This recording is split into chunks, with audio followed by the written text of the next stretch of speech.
வணக்கம் மக்களே. நம்ம கார்த்திக் கதையில ஜூலை 1 என்ன நடக்க போகுது அப்படிங்கிறத பற்றி தாங்க இந்த வீடியோவில் இப்போ நம்ம பார்க்க போகிறோம். வீடியோவுக்கு மறக்காமல் லைக் பண்ணிக்கோங்க.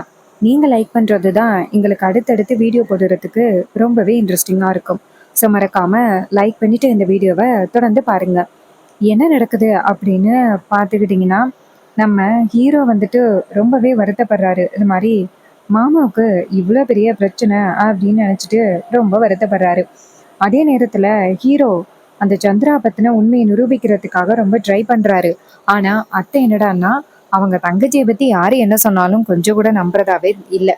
என் தங்கச்சி அப்படிப்பட்டவ இல்லை அப்படின்ட்டு ரொம்பவே ஸ்ட்ராங்காக இருக்காங்க.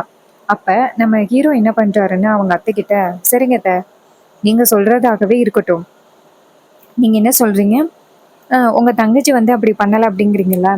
ஒருவேளை மாமாவோட இந்த ஆபத்துக்கு காரணம் அந்த சிவனாண்டியா கூட இருக்கலாம்ல.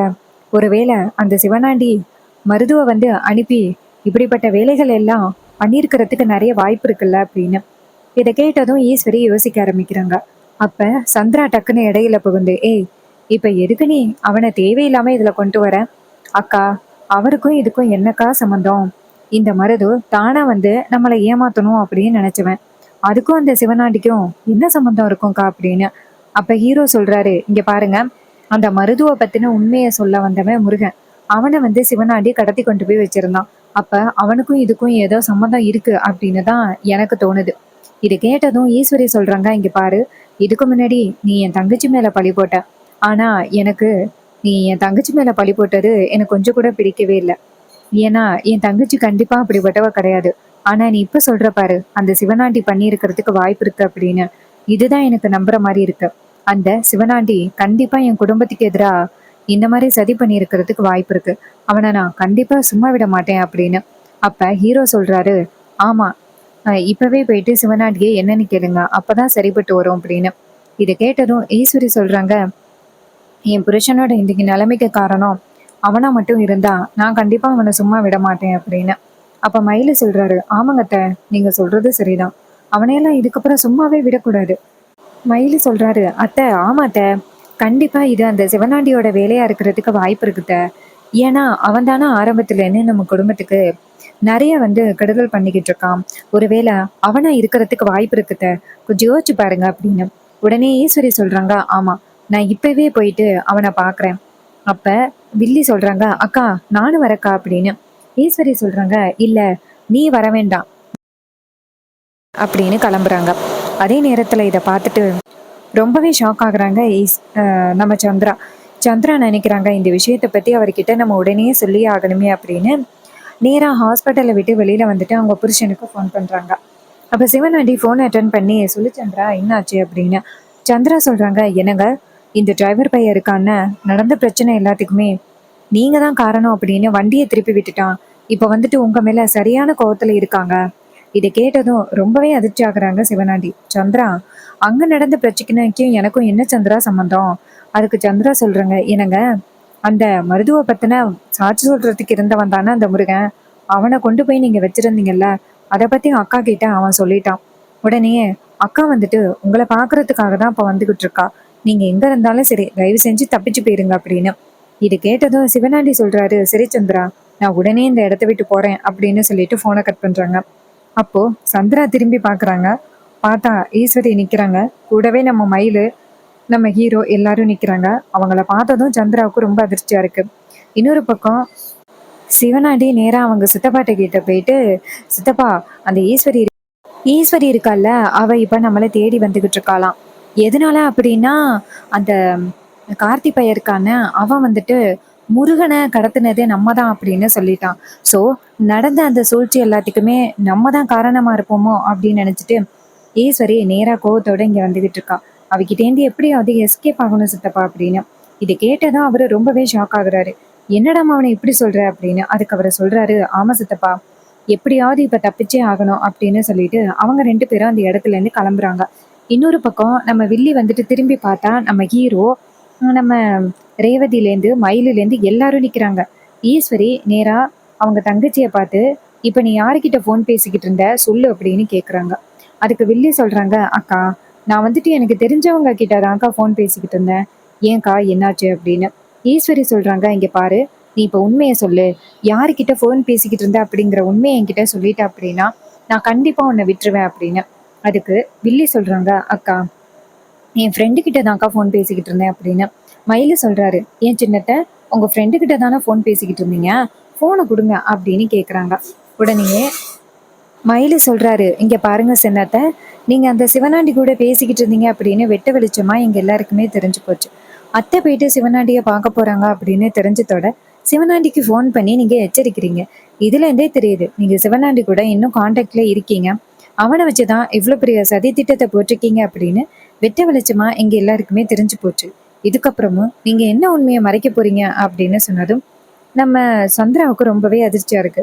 சந்திரா நேரா அவங்க அக்காவை பார்த்து, அக்கா அக்கா, அவன் சொல்றது எதுவுமே உண்மை இல்லக்கா, நான் வந்துட்டு என் ஃப்ரெண்டு கிட்ட தான்க்கா பேசிக்கிட்டு இருந்தேன் அப்படின்னு. மயில நேரா சந்திரா கிட்ட, உங்க ஃப்ரெண்டு கிட்ட தானே ஃபோன் பேசிக்கிட்டு இருந்தீங்க, அப்போ ஃபோனை கொடுங்க அப்படின்னு சொல்ல சந்திரா ரொம்பவே ஷாக் ஆகுறாங்க. அப்ப டக்குன்னு நம்ம மயில வந்துட்டு ஃபோனை வாங்குறாரு. ஃபோனை வாங்கினதும் சந்திரா ஷாக் ஆகுறாங்க. ஃபோனை கொடு அப்படின்னு கேட்க, அப்ப மயில சொல்றாரு, ஏன் சின்னத்தை பயப்படுறீங்க, நீங்க உங்க ஃப்ரெண்டு கிட்ட தானே பேசிக்கிட்டு இருந்தீங்க, அதை வந்துட்டு இதுல தானே இருக்க போகுது, ஃப்ரெண்டு கிட்ட பேசின நம்பரு, இதுல என்ன இருக்கு அப்படின்னு கேட்டுட்டு மயில வந்துட்டு ஃபோனை வாங்கிடுறாரு. ஃபோனை வாங்கிட்டு நேரா அவங்க அத்தை கிட்ட, அத்தை, இவங்க அப்படி கடைசியா யாருக்கிட்ட பேசினாங்க அப்படிங்கிறத உங்ககிட்ட காமிக்கிறோம். இது வரைக்கும் சொன்ன வரைக்கும் உங்க தங்கச்சியை பத்தி நீங்க வந்துட்டு நம்பவே இல்லை. ஆனா இப்ப நீங்க நேரடியா பார்த்திருக்கீங்க. இப்ப நாங்க ஆதாரத்தோட நிரூபிக்கவும் போறோம் அப்படின்னு ஃபோனை எடுத்து, அத்தை, கடைசியா இவங்க யாருக்கு ஃபோன் பண்ணியிருக்காங்க அப்படிங்கிறத நீங்களே உங்க கண்ணால பாருங்க அப்படின்னு சொல்லிட்டு நேரா அந்த நம்பருக்கு கால் பண்றாங்க. அப்ப இன்னொரு பக்கம் சிவனாண்டி ஃபோனை பார்த்துட்டு, சந்திரா மறுபடியும் எனக்கு தான் ஃபோன் பண்றான், ஒருவேளை இந்த இடத்துல இருந்து போயிட்டனா என்ன அப்படிங்கறத கேட்கறதுக்காக ஃபோன் பண்ணுவாளோ, சரி நம்மளும் சொல்லிடுவோம், இந்த இடத்த விட்டு நான் தப்பிச்சு போயிட்டேன், நீ கவலைப்படாத அப்படின்னு சொல்லுவோம் அப்படின்னு ஃபோனை அட்டன் பண்ணி, சொல்லு சந்திரா, நீ சொன்ன மாதிரியே ஈஸ்வரி வரா அப்படிங்கிறத தெரிஞ்சுக்கிட்டு நான் இந்த இடத்துல இருந்து தப்பிக்க போறேன் சந்திரா, நீ கவலைப்படாத, நான் கண்டிப்பா அவகிட்ட காலம் முன்னிட்டும் மாட்டவே மாட்டேன் அப்படின்னு. இதையெல்லாம் கேட்டதும் நம்ம ஈஸ்வரிக்கு ரொம்பவே ஷாக்கிங்கா இருக்கு. சிவனாண்டியோட குரலை கேட்டதும். அப்போ சிவனாண்டி கேக்குறாரு, என்ன சந்திரா எதுவுமே பேசாம அமைதியா இருக்க, சொல்லு சந்திரா அப்படின்னு. அப்ப மயிலு சொல்றாரு, மவனே, உன்னோட சாயம் இங்க வெளுத்து போச்சு அப்படின்னு. இது கேட்டதும் சிவனாண்டி ரொம்பவே ஷாக் ஆகுறாரு. சிவனாண்டி நேரா அந்த பக்கம் யாரு பேசுறது அப்படின்னு. அப்ப ஈஸ்வரி சொல்றாங்க, நான் தாண்டா பேசுறேன், இவ்வளவு தைரியம் இருந்தா எல்லாரும் சேர்ந்து இப்படி என்னை ஏமாத்திருப்பீங்க, போனை வைடா அப்படின்னு. இது கேட்டதும் சிவனாண்டிக்கு ரொம்பவே அதிர்ச்சியா இருக்கு. ஐயோ, என்னால மறுபடியும் சந்திரா மாட்டிக்கிட்டாலோ அப்படின்னு போனை கட் பண்ணிட்டு அவங்க சித்தப்பா கிட்ட, சித்தப்பா, என்னால சந்திரா மறுபடியும் மாட்டிக்கிட்டா சித்தப்பா அப்படின்னு. அதுக்கு சித்தப்பா சொல்றாரு, என்னடா அவனே சொல்ற, சந்திரா அங்க இருக்கிற வரைக்கும் தான் நம்மளால அடுத்தடுத்த பிளானை எக்ஸிக்யூட் பண்ணிக்கிட்டு இருக்க முடியும், அவ மட்டும் அங்க இல்ல அப்படின்னா நமக்கு பிரச்சனைடா, என்னடா இப்படி சொல்ற அப்படின்னு. அதுக்கு அவர் சொல்றாரு, ஆமா சித்தப்பா, இப்ப என்ன பண்றதுன்னு தெரியல, எப்படியாவது சந்திராவை வந்துட்டு காப்பாத்தணுமே அப்படின்னு. அதுக்கு அவர் சொல்றாரு, இங்க பாருடா மவனே, இதுக்கப்புறம் சந்திராவை காப்பாத்துறது அப்படிங்கிறது சாதாரண விஷயம் இல்லை. ஸோ இதுக்கப்புறம் நம்ம தான் வந்துட்டு எப்படியாவது பார்த்துக்கணும். இங்க பாருடா, எப்படியாவது சந்திராவை காப்பாற்றணும் அப்படின்னா நான் நம்ம வந்துட்டு இனிமே சந்திரா கூட பேசக்கூடாது. சந்திரா அந்த சுச்சுவேஷனை போன வாட்டி எப்படி சமாளிச்சாலோ அதே மாதிரி இந்த வாட்டியும் சமாளிச்சுப்பா, நீ பொறுமையாரு அப்படின்னு. இதை கேட்டதும் சிவனாடியோ, சரிங்க சித்தப்பா அப்படின்னு சொல்லிட்டு வெயிட் பண்றாங்க. இன்னொரு பக்கம் ஈஸ்வரி போனை கட் பண்ணிட்டு, இங்க பாரு, அப்ப இன்னும் நீ இந்த சிவனாண்டி கூட தொடர்புல இருந்துகிட்டு தான் இருக்கியா, உன் அக்காவுக்கு நீ இவ்வளவு பெரிய துரோகத்தை பண்றீங்க, உனக்கு கொஞ்சம் கூட மனசாட்சியே இல்லையாடி அப்படின்னு கேக்குறாங்க. அப்ப சந்திரா நினைக்கிறாங்க மனசுக்குள்ள, ஐயோ, அக்கா கிட்ட இப்படி என்னை கையும் களமா பிடிச்சு கொடுத்துட்டாங்களே, நம்ம அக்காவோட காலில் விழுந்து டக்குன்னு கெஞ்சுறது தான் சரியா இருக்கும் அப்படின்னு சொல்லிட்டு டக்குன்னு ஈஸ்வரியோட காலில் விழுகிறாங்க. அக்கா அக்கா, என்னை மன்னிச்சிருக்கா, நான் ஏதோ தெரியாம மறுபடியும் இந்த தப்பு பண்ணிட்டேன்க்கா, மறுபடியும் இந்த தப்பு பண்ணவே மாட்டேன்க்கா, தயவு செஞ்சு என்னை மன்னிச்சிருக்கா, சொல்றது கேளுக்கா அப்படின்னு சொல்றாங்க. இதை கேட்டதும் ஈஸ்வரி சொல்றாங்க, இங்க பாரு, இதுக்கப்புறம் நீ ஒரு வார்த்தை பேசின அவ்வளோதான், உன் முகத்துல முழிக்கிறதுக்கு எனக்கு கொஞ்சம் கூட விருப்பமே இல்லை. இங்க பாத்தியா, நான் உன் மேல எவ்வளவு நம்பிக்கை வச்சிருந்தேன், இத்தனை பேரும் நீ தப்பானவன்னு சொன்னாங்க, ஆனா நான் கொஞ்சம் கூட நம்பவே இல்லை, என் தங்கச்சி அப்படிப்பட்டவ இல்லை அப்படின்னு அத்தனை பேருக்கிட்டையும் நான் சண்டை போட்டேன், என் தங்கச்சி அப்படி இருக்க மாட்டா அப்படின்னு அத்தனை பேருக்கிட்டையும் கேட்டேன். ஆனா நீ என்னடான்னா எனக்கு இவ்வளவு பெரிய துரோகத்தை இப்படி பண்ணிருக்கேடி, எனக்கு கொஞ்சம் கூட உன்னை பாக்குறதுக்கு பிடிக்கவே இல்லடி, என் முகத்துல முழிக்காதடி அப்படின்னு சொல்லிட்டு பேசுறாங்க. இதை கேட்டதும் சந்திரா நினைக்கிறாங்க, ஐயோ, அக்காக்காரி பாட்டுக்கும் நம்மளை வீட்டை விட்டு அனுப்பிட்டா அப்படின்னா நம்மளால எதுவுமே பண்ண முடியாதே. இப்ப என்ன பண்றது அப்படின்னு சந்திரா என்ன பண்றாங்கன்னா நேரா அவங்க அக்காவோட காலில் விழுகுறாங்க. அக்கா, தயவு செஞ்சு என்னை மன்னிச்சிருக்கா. நான் மறுபடியும் இந்த மாதிரி தப்பு பண்ண மாட்டேன்க்கா. தயவு செஞ்சு சொல்றது கேளுக்கா அப்படின்னு சொல்லிட்டு கெஞ்சுறாங்க. அப்போ ரேவதி சொல்றாங்க, சித்தி போதும் சித்தி. கொஞ்ச நேரத்துக்கு முன்னாடி கூட அந்த லேடி உண்மையை தான் சொல்லியிருக்காங்க. அப்போ உங்களுக்கு ஏற்கனவே அந்த மருதுவை பத்தி தெரிஞ்சிருக்கு. அந்த மருதுவை பத்தி தெரிஞ்சும் நீங்க நான் கேடு கட்டு போனாலும் பரவாயில்ல, கல்யாணம் நடக்கணும் அப்படின்னு நீங்க நினைச்சிருக்கீங்க. அப்போ உங்களோட எண்ணம் எப்படிப்பட்டதா இருந்திருக்கும். இந்த கல்யாணம் நடந்தே ஆகணும் அப்படின்னு நீங்க நினைச்சிருக்கீங்க. இந்த கல்யாணத்தினால பாதிக்கப்பட போறது நான் தான். இதனால உங்களுக்கு என்ன கிடைக்க போகுது சித்தி அப்படின்னு. அப்போ வில்லி வந்துட்டு அமைதியா நிக்கிறாங்க. ரேவதி சொல்றாங்க, சித்தி ஆரம்பத்துல நம்பல. கண்டிப்பா என் சித்தி அப்படிப்பட்டவங்க இல்ல அப்படின்னு நான் நினைச்சேன். ஆனா இப்ப நடக்கிற சூழ்நிலைகள் எல்லாத்தையும் பார்த்தா நீங்க எனக்கு எவ்வளவு பெரிய துரோகத்தை பண்ணிருக்கீங்களா அப்படின்னு எனக்கே ரொம்ப ஆச்சரியமா இருக்கு. உன் முகத்துல முடிக்கிறதுக்கு கூட எனக்கு கொஞ்சம் கூட விருப்பமே இல்லை சித்தி அப்படின்னு பேசுறாங்க. இது கேட்டதும் நம்ம ஈஸ்வரி சொல்றாங்க, இங்க பாரு சந்திரா, இதுக்கப்புறம் நீ என் தங்கச்சியே இல்லை. உனக்கும் எனக்கும் எந்தவித உறவும் கிடையாது. இனிமே நீ இந்த பக்கமே வராத அப்படின்னு சொல்லிட்டு சந்திரா கிட்ட பேசினதும் சந்திரா ரொம்பவே ஷாக் ஆகுறாங்க. ஆகா, என்னடா இது இப்படி ஆகிருச்சே. அக்கா காலில் விழுந்து கெஞ்சியும் அவ கொஞ்சம் கூட கேட்கவே இல்லையே. ரொம்ப பிடிவாதத்தோட இருக்கிறாளே, நம்ம என்ன பண்றது அப்படின்னு நினைக்கிறாங்க. அப்ப ரேவதி சொல்றாங்க, அம்மா உங்க தங்கச்சி உங்களுக்கு இவ்வளவு பெரிய துரோகத்தை பண்ணியிருக்காங்க. இருந்தும் எல்லாத்தையும் மன்னிச்சு நீங்க ஏத்துக்கிட்டு இருக்கிறது எனக்கு கொஞ்சம் கூட பிடிக்கவே இல்லைம்மா அப்படின்னு. அதுக்கு ஈஸ்வரி சொல்றாங்க, இங்க பாரு, என் வாழ்க்கையில விளையாண்டுருந்தா கூட நான் கண்டிப்பா சந்திராவை மன்னிச்சு ஏத்திருப்பேன். ஆனா எப்போ என் பொண்ணோட வாழ்க்கையில இவ விளையாட ஆரம்பிச்சாலோ இனிமே அவளுக்கும் இந்த குடும்பத்துக்கும் எந்தவித சம்பந்தமும் இல்லை. அவ முகத்துல முழிக்கிறதுக்கு கூட எனக்கு விருப்பமே கிடையாது. சந்திரா, இதுக்கப்புறம் நீ இந்த பக்கமே வராத அப்படின்னு சொன்னதும் சந்திரா ரொம்ப ஷாக் ஆகி அந்த இடத்துல இருந்து போறாங்க. அப்போ மயிலே நேரா அவங்க அத்தைய பார்த்து, அத்தை இப்பதான் நீங்க சரியான முடிவு எடுத்திருக்கீங்க அப்படின்னு. அதுக்கு ஈஸ்வரி சொல்றாங்க, இங்க பாருங்க மாப்பிள்ள, ஆரம்பத்துல இருந்தே நீங்க எல்லாருமே சொன்னீங்க அவன் நல்லவன் கிடையாது அப்படின்னு. ஆரம்பத்துல இருந்தே நீங்க எல்லாருமே சொன்னீங்க. ஆனா நான் தான் கொஞ்சம் கூட கேட்கவே இல்லை. அவன் நல்லவனா இருப்பானோ அப்படின்னு நானும் மனசுக்குள்ள நினைச்சுக்கிட்டே இந்த கல்யாணத்தை பண்ணிடலான்னு நினைச்சேன்.